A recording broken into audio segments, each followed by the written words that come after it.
పరిశుద్ధాత్ముడా స్వాగతం దేవా పరిశుద్ధాత్ముడా స్వాగతం దేవా. అలనాడు బలముగా వీచే గాలి వలె మా హృదయంలో వచ్చిన దేవా, అగ్ని జ్వాల వలె అపోస్తులపై వచ్చిన దేవా, మా అందరిపై దిగిరండి, మీ ఆత్మను కురిపించండి, మాకు జ్ఞానోదయం కలిగించండి ప్రభా. ఈరోజు వాక్యంలో చెప్తున్నారు, మానవుడు లోకమందుని సంపాదించి తన ఆత్మను కోల్పోయినట్టు వారికి ప్రయోజనమేమి? అవును ప్రభా, మా ఆత్మను కాపాడుకోవడానికి ఈ శక్తిని దయచేయండి.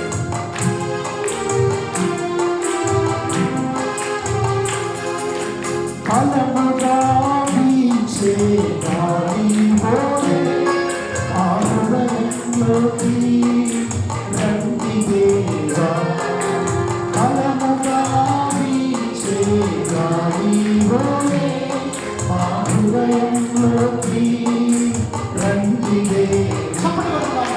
రండి రండి రండి రండి పరిశుద్ధాత్ముడా, అందరూ రండి రండి రండి రండి పరిశుద్ధాత్ముడా, మరోసారి రండి రండి రండి రండి పరిశుద్ధాత్ముడా, రండి రండి రండి రండి పరిశుద్ధాత్ముడా, రండి రండి ఆనవండి రండి రండి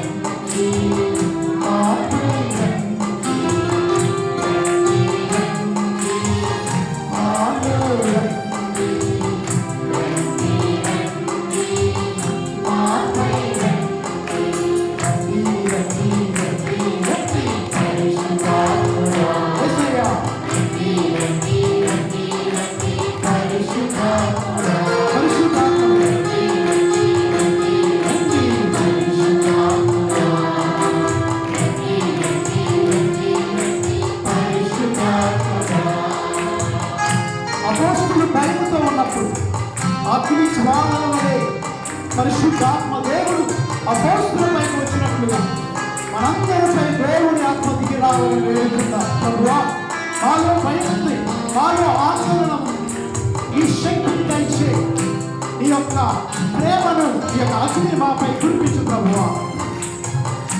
అందరూ విశ్వాసం దేవుని అడగండి, నమ్మకంతో అడగండి, మీ బాధలు, మీ కష్టాలు దేవునికి తెలియపరచండి.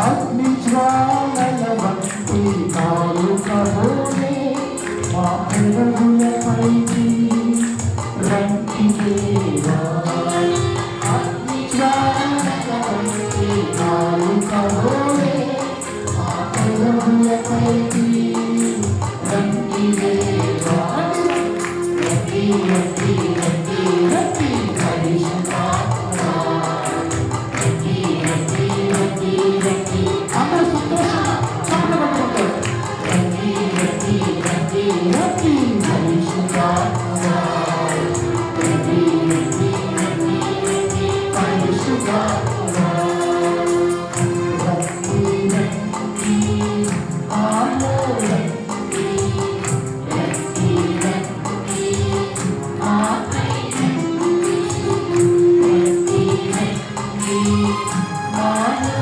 రండి రండి రండి ఆపై రండి రండి రండి పరిశుద్ధాత్ముడా,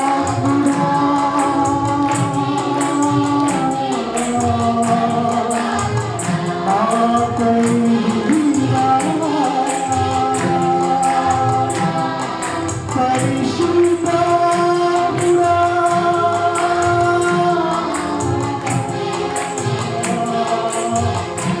ఆపై దిగిరా హల్లెలూయా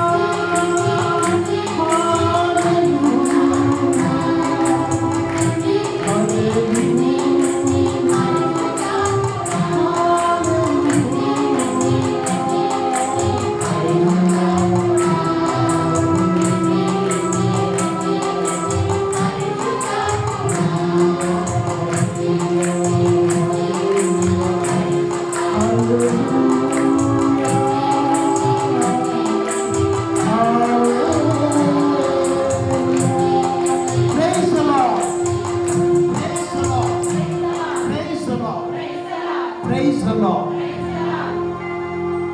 ప్రభునందు ప్రియులారా, ఈనాటి సువిశేషంలో ప్రభు ఒక ప్రశ్న వేస్తున్నారు.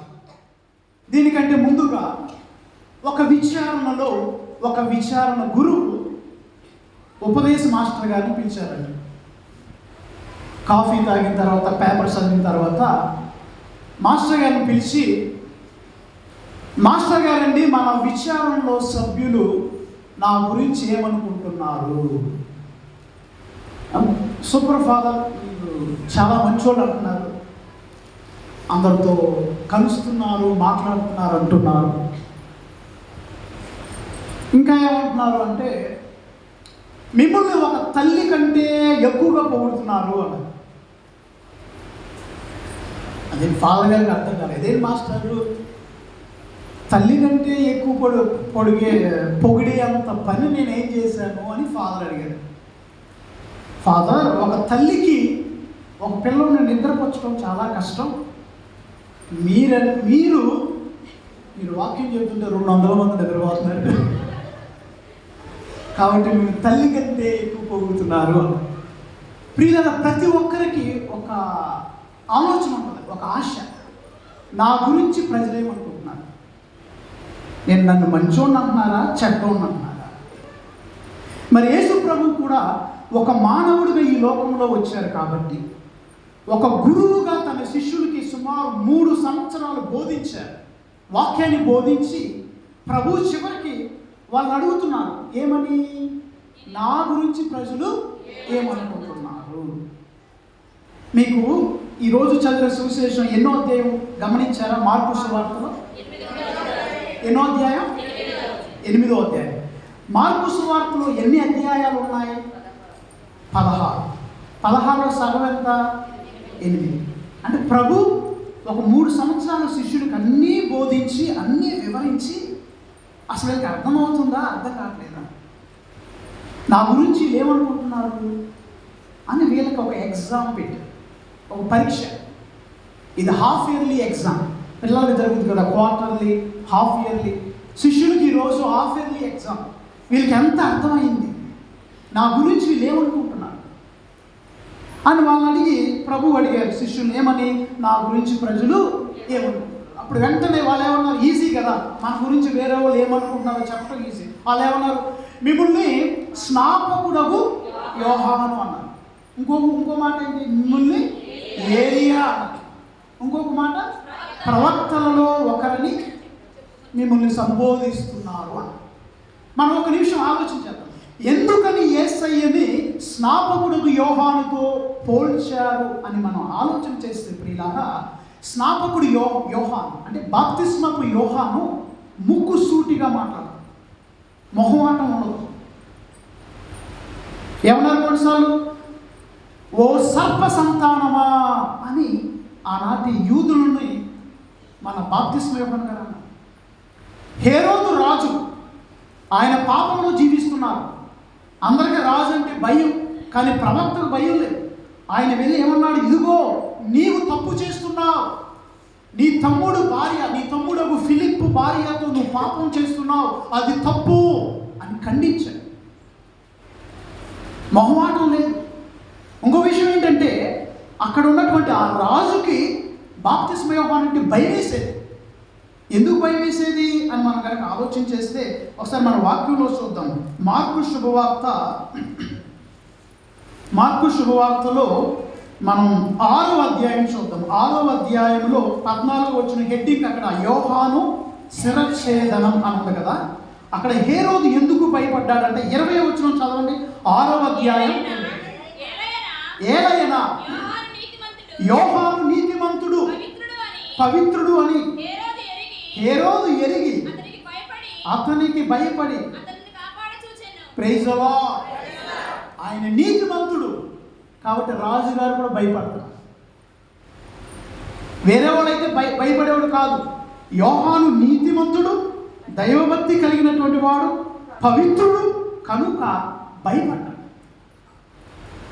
ఇప్పుడు ఎప్పుడైతే ఈ శిష్యులు యోహాను చనిపోయిన తర్వాత యేసయ్యను చూశారో, ఆహా యేసయ్యలో ఈ యొక్క లక్షణం ఉందంటే బహుశా ఆ చనిపోయిన బాప్తిస్మ యోహాను మళ్ళీ వచ్చాడేమో, లేకపోతే ఆయన ఈయనేమో అని ఒక ఆలోచన వారికి కలిగింది. రెండో వ్యక్తి ఎవరితో పోల్చారు? ఏలియా అన్నారు. ఎందుకు ఏలియా అన్నారంటే ప్రియులారా, యేసు ప్రభు వారు ఏ అద్భుతాలు చేశారో ఆల్మోస్ట్ అన్ని అద్భుతాలు ఎవరు చేశారు? ఏలియా చేశారు. అన్ని చెప్పడం కష్టం అయింది కాబట్టి ఒక్క అద్భుతం ఏంటంటే, ఏలియా ప్రవక్త ఒక విధవరాల ఇంటిలో తలదాచుకుంటున్నాడు కరువు సమయం. ఆ విధవరాలు జాలిపడి ఏలియా ప్రవక్తకి రొట్టె నీళ్లు ఇస్తూ ఉండే.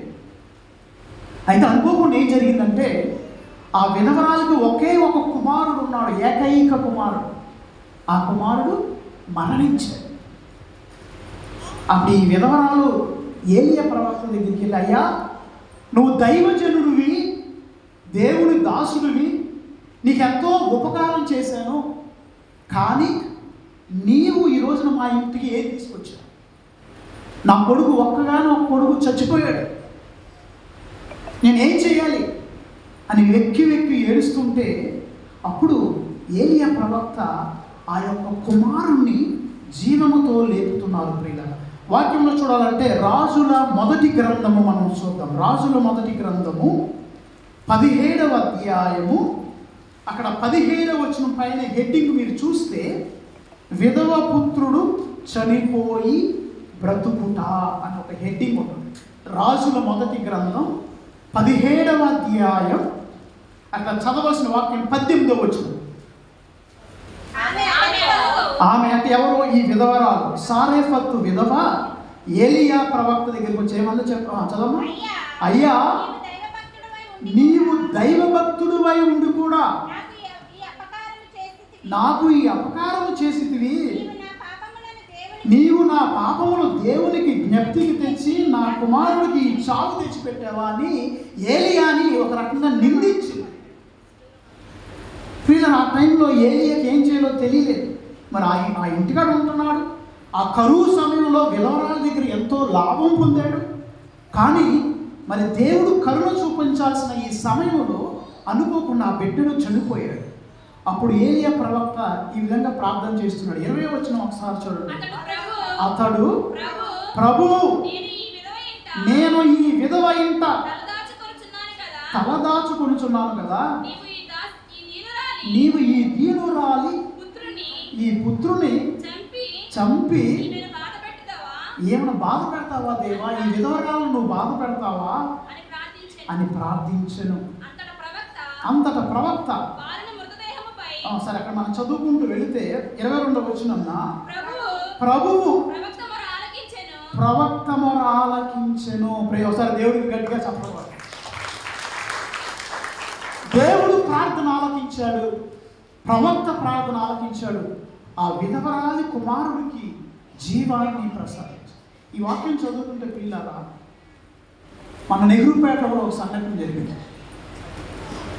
మన తులిమెల్లి డేవిడ్ ఫాదర్ గురువు అయినప్పుడు మొదటి పూజ అయిపోయిన తర్వాత 1-2 రోజులకి ఫాదర్ గారు సెయింట్ పాల్ సెమినరీలో పూజ సమర్పించడానికి సెయింట్ పాల్ సెమినరీ వెళ్తున్నారు డేవిడ్ ఫాదర్.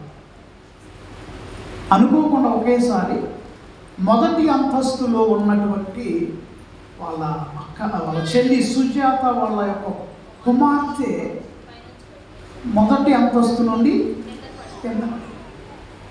చిన్న పాప స్పృహ తప్పిపోయింది. ఇప్పుడు వెంటనే మరి ఫస్ట్ నూజివీడు హాస్పిటల్కి, విజయవాడ హాస్పిటల్కి తరలించారు. మేమందరం కలిసి చేసిన ప్రార్థన ఇదే, దేవా ఈ గృహము నుండి నీవు ఒక యాజకుని ఎంపిక చేసుకున్నావు. మరి ఎక్కడో సుడాన్ దేశంలో యుద్ధ ప్రాంతంలో సేవ చేస్తున్నాడు ఈ బిడ్డ. ఇతను గురువు అయ్యాడు, కృతజ్ఞత పూజ సమర్పించాడు. నువ్వేం చేసావు తల్లి? ఈ యొక్క ఏలియా ప్రవక్త, దేవా నేను ఈ యొక్క విధవరాల ఇంటిలో తలదాచుకుంటున్నాను, ఈమె నాకు ఆహారం పెడుతుంది, నువ్వు కరుణించాలి, దీవించాలి, కానీ ఈ యొక్క కుటుంబానికి ఆపద వచ్చింది కదా తండ్రి, ఆ ఏలియా ప్రవక్త ప్రార్థన విని దేవుడు ఆ బిడ్డను లేపినట్లుగా ఈ యొక్క గృహంలో కూడా ప్రియులారా ఆ ఎత్తు బిల్డింగ్ నుంచి కింద పడి తలకి పెద్ద గాయం అయ్యి తర్వాత ఆ బిడ్డ ఇప్పుడు కోలుకొని చక్కగా ఇంటర్మీడియట్ అయిపోయి చక్కగా మరి దేవుడి కృప వల్ల బ్రతికి మరి మేలు పొందుకుందండి. దేవుడికి ధన్యవాదాలు. గట్టిగా చెప్పండి. దేవుడు వదిలిపెట్టడు, దేవుడు కాపాడతాడు. మీరు అనొచ్చు మరి కష్టాలు ఎందుకు వస్తాయండి? వస్తాయి. ఎలా అంటే వర్షం వస్తుంది, వర్షాన్ని మనం ఆపలేము. కానీ దేవుడు నీకు ఏమిస్తాడు? వర్షంలో గొడుగిస్తాడు.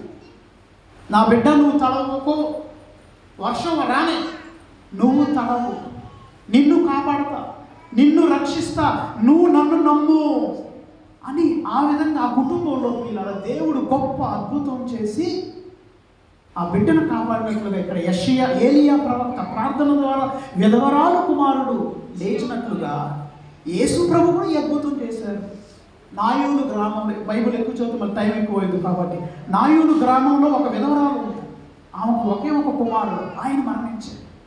విధవరాలు వెక్కి వెక్కి ఏడుస్తుంటే యేసయ్య వెళ్ళి ఆ పాడిని తాకి, అమ్మా నువ్వు ఏడవద్దు అని ఆ చనిపోయిన కుమారుని యేసయ్య మరలా జీవముతో లేపారు. కాబట్టి ప్రజలు అనుకున్నారు, ఆహా ఈయన ఏలియా ప్రవక్త ఏమో. బాప్తిస్మ యోహాను అన్నారు, ఏలియా ప్రవక్త అన్నారు, లేకపోతే ప్రవక్తలలో ఒకరు. సరే, ఇది ఫస్ట్ ప్రశ్న. వేరే వాళ్ళు ఏమనుకుంటున్నారో చెప్పడం తేలిక, కానీ ప్రభు అన్నారు సరే అది పక్కన పెట్టండి, ఏలియానా బాప్తిస్మ యోహానా పక్కన పెట్టండి, మీరేమంటారు నా గురించి? ఇది చాలా కష్టమైన ప్రశ్న. పబ్లిక్ ఒపీనియన్ ఈజీ, పబ్లిక్ నా గురించి ఏమంటుందంటే చెప్పడం ఈజీ.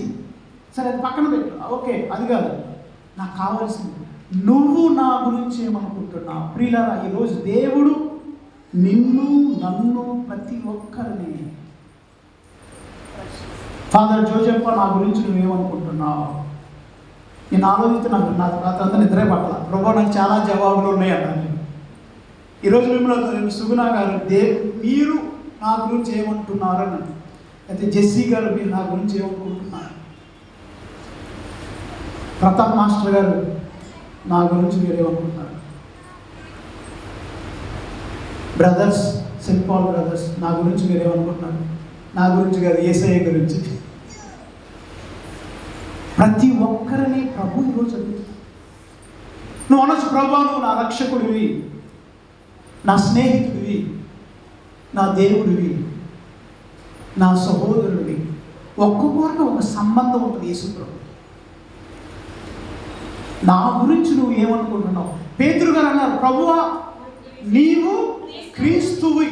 అదే మత్తయి సువార్త చదివితే నువ్వు సజీవుడు ఒక దేవుని కుమారుడు ఒక క్రీస్తువు అన్నారు. అందరు శిష్యులందరూ చప్పట్లు కొట్టారు, వెరీ గుడ్, ఎక్సలెంట్ ఆన్సర్ అన్నారు, సూపర్. కానీ పేతురు గారు ఆలోచన వేరుగా ఉంది. ఆయన ఏమనుకున్నాడు? యేసయ్య మెస్సయ్య అంటే ఆయన ఒక రాజు, ఒక చీఫ్ మినిస్టర్, లేకపోతే ఒక ప్రైమ్ మినిస్టర్. ఆయన ప్రైమ్ మినిస్టర్ అయితే మేమందరం ఆయన ఏమో హోంశాఖ, లేకపోతే ఈ నీటి పారుదల శాఖ, లేకపోతే ఆర్థిక మంత్రి, తలా ఒక మంత్రి పదవి వస్తుందని శిష్యులు అనుకుంటున్నారు. ప్రభు వారి ఆలోచన కనిపించి ఏమన్నారంటే, మనుష్య కుమారుడు వచ్చింది ఎందుకంటే ఇదిగో ధర్మశాస్త్ర బోధకుల చేత పెద్దల చేత హింసింపబడి అవమానింపబడి కొరడాలతో కొట్టబడి ముఖం మీద ఉమ్ము వేయబడి శిలువ మీద ఘోరాతి ఘోరంగా మరణించడానికి నేను వచ్చాను అంటే పేతురు గారు గుండెల్లో ఒక బాంబు పేరినట్టు, అయ్యో ఓరు నాయన ఈయన కోసమా మా జీవితాన్ని మేము వేస్ట్ చేసింది, ఇచ్చి మాకేదో మంత్రి పదవి వస్తుంది, లేకపోతే మాకేదో పోర్ట్ఫోలియో వస్తుంది, డబ్బు వస్తుందని మేము అనుకుంటుంటే ఈయనేంటిరా బాబు, చిచి ఏంటి దీనికి అర్థం కాలేదా ఏంటి మా గురించి అని యేసు ప్రభు ఎక్స్క్యూజ్ మీ ఒకసారి రండి అన్న. యేసు ప్రభు ఏంటి పేరు కొద్ది పక్కకి తీసుకెళ్ళి దయచేసి ఇట్లాంటి మాటలు మీరు ఏం మాట్లాడుతున్నారండి మీరు, ఇట్లాంటి మీకు ఏమన్నా మైండ్ కొన్నిసార్లు రాజకీయ నాయకులు కనుక వాక్యం లేదా ప్రసంగం చెప్పినప్పుడు లేకపోతే ఏమన్నా వాళ్ళు మాట్లాడినప్పుడు పబ్లిక్ స్పీచ్ వాళ్ళకి ఎవరైనా స్లిప్ రాసిస్తారు, ఏమైనా ఇంపార్టెంట్ పాయింట్ మిస్ అయితే వాళ్ళ స్లిప్, అప్పుడు ఎమ్మెల్యే గారు లేదా ఎంపీ గారు చూసి ఓకే అని ఆ పాయింట్ యాడ్ చేస్తారు. పేతురు గారు అనుకున్నారు, అమ్మో ఏంటి రా బాబు ఈయన ఏం మాట్లాడుతున్నాడు, ఇన్ని అద్భుతాలు చేశాడు, 5,000 మందికి ఆహారం పెట్టాడు, చచ్చిపోయిన వాళ్ళని జీవంతో లేపాడు. ఈయన ఏదో రాజు అయ్యి రోమియోలు, అప్పుడు వీళ్ళు బానిసలుగా బతుకుతున్నారు యూదులు రోమియోల దగ్గర. ఈయన వచ్చి మమ్మల్ని బానిసత్వం నుండి వదిలిపెట్టి ఎక్కడికో మమ్మల్ని పై అంతస్తు అంటే కొత్త మా డబ్బులు పెంచి మంత్రి పదవి ఇచ్చి ఏదో చేస్తాడంటే ఈయన ఎట్ట అంటున్నారంటే, ప్రభు ఒకేసారి ఏమన్నారండి పేతుర్ని? చీపో సైతాన్. పేతురు గారు అంటే మనకి మొట్టమొదటి పోపు గారు, అంత అంతస్తులోకి వెళ్ళే తర్వాత పేతురు గారు చీపో అంటే నీలో నాలో మంచి మనస్తత్వం ఉంది, సైతాను మనస్తత్వం కూడా. కొన్నిసార్లు దేవుడు నిన్ను మెచ్చుకుంటాడు, కొన్నిసార్లు దేవుడు నిన్ను ఏమంటాడు? చీపో సాతాను. మరి నాలో ఎవరు ఉంటున్నారు, నేను ఎలా ఉంటున్నాను? మనం ప్రతి ఒక్కరూ ఆత్మ పరిశీలన చేస్తాం అని చెప్పి ప్రియులారా ప్రభు అన్నారు, నన్ను అనుసరింపకోరువాడు తనను తాను త్యజించుకొని తన సిలువను ఎత్తుకొని నన్ను.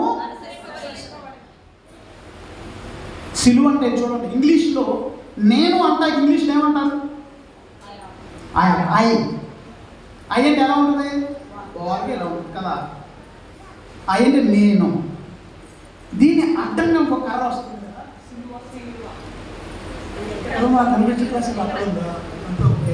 మేము చిన్నప్పుడు అక్కడ ఉండేది సిలువ. తర్వాత మీరు పెంచినట్టున్నారు కదా లాజర్ పాత టైం, ఇక్కడ ఉంది కదా పైన సిలువ స్వరం ఉండేదా? నాకు కనిపించట్లేదు. ఓకే, నేను ఇక్కడ ఉండట్లేదు కదా ఎక్కువగా, మీరు ప్రతి ఆదివారం మీరే వస్తున్నారు. సరే, ఇక్కడ చూడు, నేను అడ్డకర్ర ఏం చేస్తున్నాను? నేను తృణీకరించుకుంటున్నాను, ఖండించుకుంటున్నాను. నేను నేనేం చేస్తున్నాను? ఖండించుకుంటున్నాను, తగ్గించుకుంటున్నాను, ఓర్పు వహిస్తున్నాను. నాలో గర్వాన్ని తీసివేస్తున్నాను, నాలో అహంభావాన్ని తీసేస్తున్నాను. I is being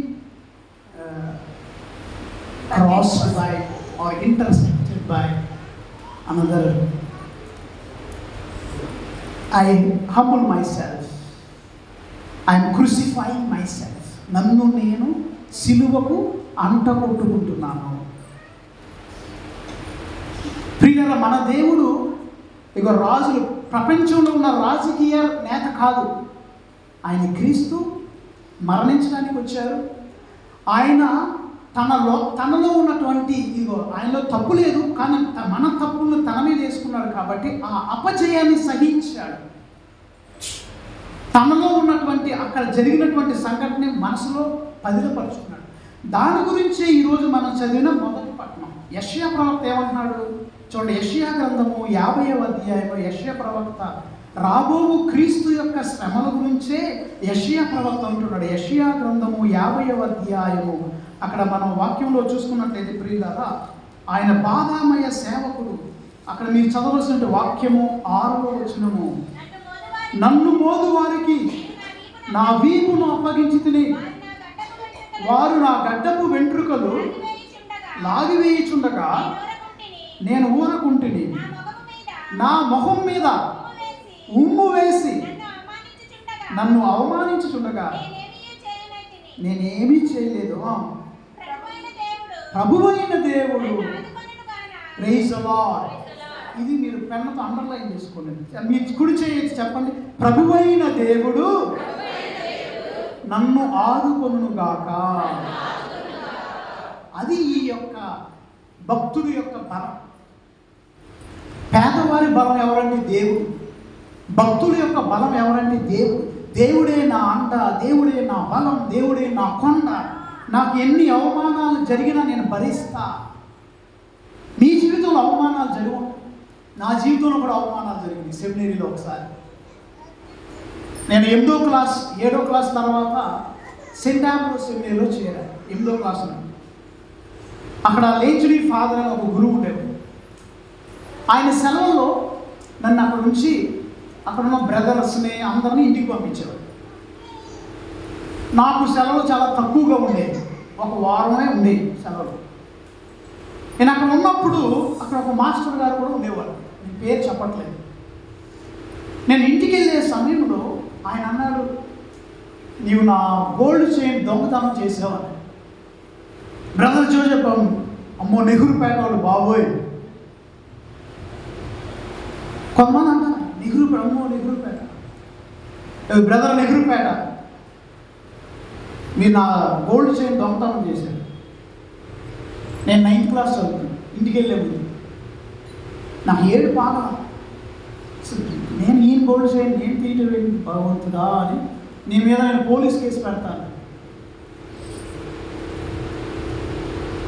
నాకు అసలు మైండ్ పనిచేది సరే ఎక్కువ.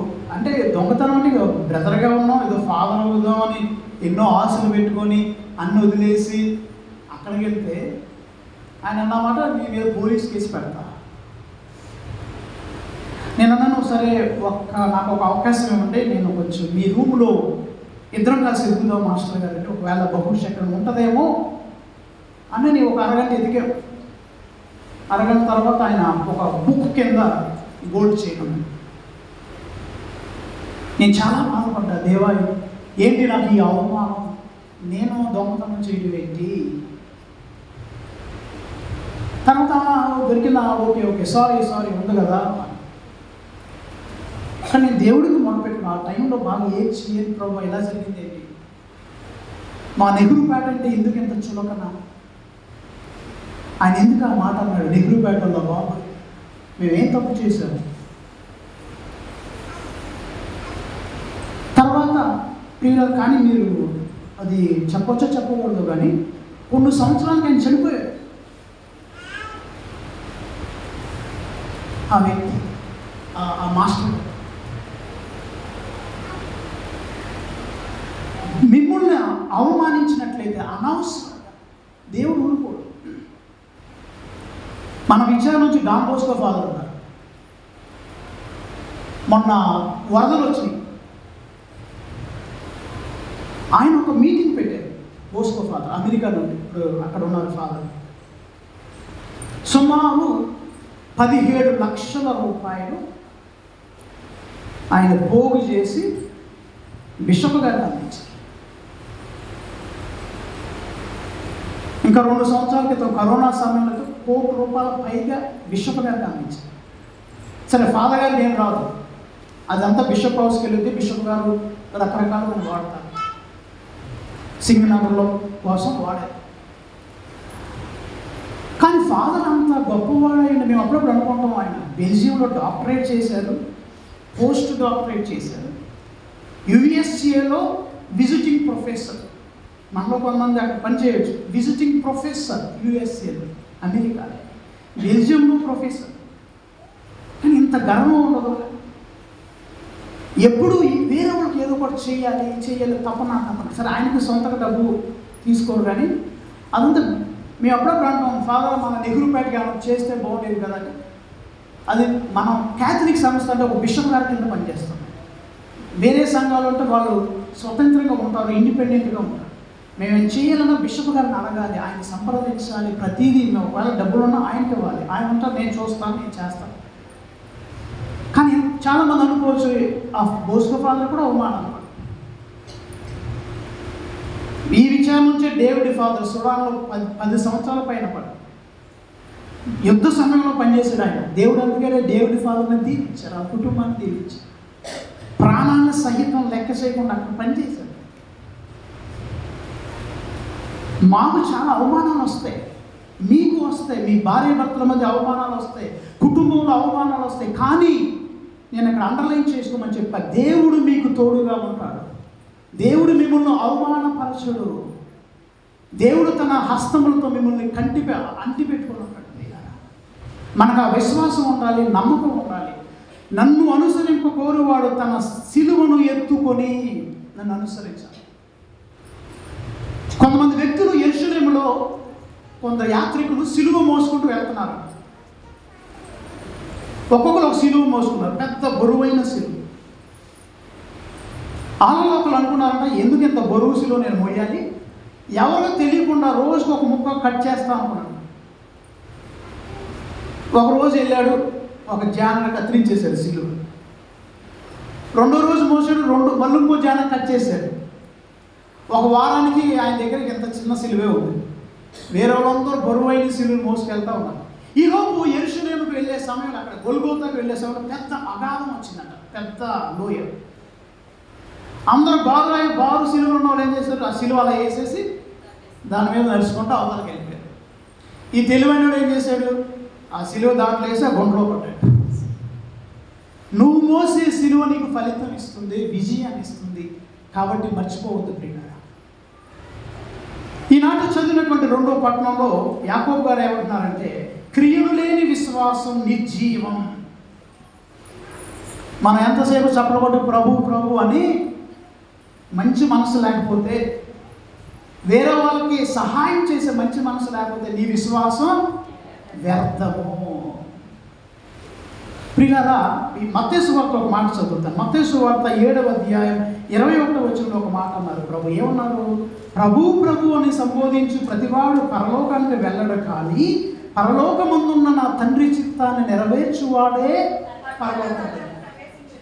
చదవండి, మత్తయి సువార్త 7వ అధ్యాయం. అది కూడా అండర్లైన్ చేసుకున్నాను, చదవండి. ఏంటి? ప్రభు ప్రభు అని నన్ను సంబోధించు ప్రతివాడు. ఇది గుడ్ న్యూసా బ్యాడ్ న్యూసా? ఏంటమ్మా? తెలియపరుస్తున్నారు కాబట్టి గుడ్ న్యూస్. లేకపోతే ప్రభు ఏమన్నారు, ప్రభు ప్రభు అని ప్రార్థించే ప్రతివాడు పరలోకానికి వెళ్ళడు. మీరు అనొచ్చు, ఏమన్నా నేను రోజు గుడికి వెళ్ళా, జపమాలు చెప్పా, 3 గంటలకి ప్రార్థనలో పాల్గొన్నా. దేవుని చిత్తం ఏంటి? ఆపదలు మీరు టైం ఎక్కువ అవుతుంది కానీ నేను చెప్పండి. యాకోబు గారు అంటున్నారు, ఎవరన్నా కూడు గుడ్డలు లేక బాధపడుతుంది, నువ్వు వాళ్ళ దగ్గరికి వెళ్ళి చల్లగా బతుకు, చలి కాసుకో, హ్యాపీగా ఉన్నట్టే. క్రియలు లేని విశ్వాసం పెద్ద. మరి మదర్ తెరీసాని ఎందుకు అందరూ పోగొడుతున్నారు? 5 రూపాయలతో ఆమె సేవ ప్రారంభించింది. చచ్చిపోయే వాళ్ళని, చనిపోవడానికి సిద్ధంగా ఉన్న వాళ్ళని ఇంట్లోకి తీసుకొచ్చి వాళ్ళని పడక మీద పడుకోబెట్టి కనీసం 1-2 రోజులు వాళ్ళు ప్రశాంతంగా భుజించి చచ్చిపోయినా పర్వాలేదు, చనిపోవడానికి ముందు వాళ్ళకి మంచి మరణాన్ని ఇవ్వాలి అంట. తర్వాత వీధి పిల్లలు అనేక మంది రోడ్డు మీద, స్ట్రీట్ చిల్డ్రన్, వాళ్ళని తీసుకొచ్చి వాళ్ళ స్కూల్కి పంపించి అన్నం పెట్టి సేవ చేసింది. కుష్ఠరోగులకి గాయాలు కడిగింది. ఒక అమెరికా నుంచి ఒక మినిస్టర్ గారు వచ్చి మదర్ తెరీసా చూసి, మదర్ తెరీసా గారు, అమ్మో ఈ కుష్ఠరోగులు గాయాలా బాబాయ్, నాకు 1 కోటి రూపాయలు ఇచ్చిన నీ పని చేయలేనండి, మీరు ఎలా చేస్తున్నారు? అమంది, నేను ఇతరులు నా యేసయ్యని గట్టిగా చెప్పకూడదు, నా యేసయ్యలో నాకు కనపడుతున్నాడు దేశాన్ని. ఒకరు అడిగారు, మదర్ తెరీసా గారు మీకు మరణం అంటే భయమేనా? నాకేం భయం లేదు. ఎందుకు భయం లేదండి? అనుకో, నేను ఎవరికైతే చచ్చిపోవడానికి ముందు సేవ చేశానో, ఏ కుష్ఠ రోగుల గాయాలు కడిగానో, ఏ వీధి పిల్లల్ని నేను ఇక్కడికి తీసుకొచ్చి స్కూల్కి పంపించి అన్నం పెట్టి పంపించానో, వాళ్ళందరూ నేను కలవబోతున్నాను. ఐఎమ్ వెరీ హ్యాపీ అని. నేను చచ్చిపోవడానికి చాలా హ్యాపీగా ఉన్నాను. ఎందుకు? వాళ్ళందరూ నేను కలుసుకోబోతున్నాను. నేను వాళ్ళని ప్రేమించాను, సేవించాను, వాళ్ళని చూస్తే నాకు చాలా హ్యాపీగా ఉంటుంది. వాళ్ళ చిరునవ్వు నేను చూస్తాను. క్రియలు లేని విశ్వాసం. చివరిగా ప్రియులారా, ప్రభు చెప్పారు, మానవుడు లోకమంతటిని సంపాదించి లాభం ఎలా ఉంటుందంటే, మన ఇంట్లో ఏసీ ఉంది, టీవీ ఉంది, రిఫ్రిజిరేటర్ ఉంది, అన్నీ ఉంది, ఏం లేదు? కరెంట్ లేదు. ఏమైనా ఉపయోగమేనా? మనకన్నుండి అదొక్కట లేకపోతే మన జీవితం వ్యర్థం. ప్రియులారా, మానవ జీవితం ఒక యుద్ధ భూమి లాంటిది. యుద్ధం, మనం నిరంతరం యుద్ధం చేస్తాం సైతాన్. ఈ యుద్ధంలో మనం ఒంటరిగా లేవు. ఎవరున్నారు? దేవుడు మనతో ఉన్నాడు. నేను చివరికి ఈ యొక్క పాట పాడి వాక్యాన్ని ముగిస్తున్నాను. యుద్ధము యెహోవాదే, యుద్ధము యెహోవాదే, యుద్ధము యెహోవాదే, యుద్ధము యెహోవాదే. రాజును మనకెవ్వరు లేరు, సూర్యుడు మనకెవ్వరు లేరు, రాజును మనకెవ్వరు లేరు, సూర్యుడు మనకెవ్వరు లేరు, సైన్య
విశ్వాసంతో పోరాడుదాం, యుద్ధం చేస్తాం.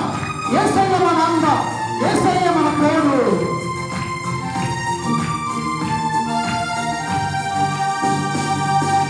వ్యాధులు మనలను పడదోసిన, బాధలు మనలను కృంగదీసిన, వ్యాధులు మనలను పడదోసిన, బాధలు మనలను కృంగదీసిన, విశ్వాసమునకు కర్తయైన యేసయ్యా మన అండ, విశ్వాసమునకు కర్తయైన యేసయ్యా మన అండ.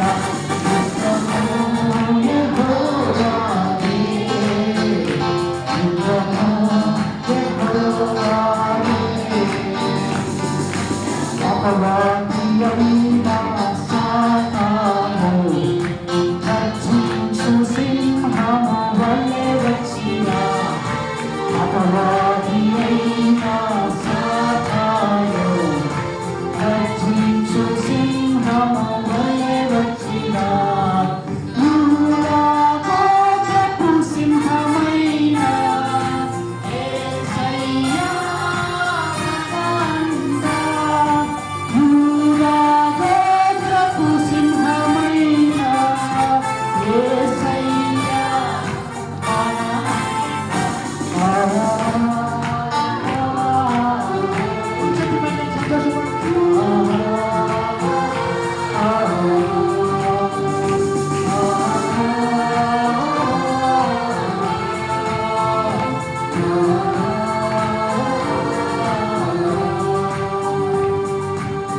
Praise the lord.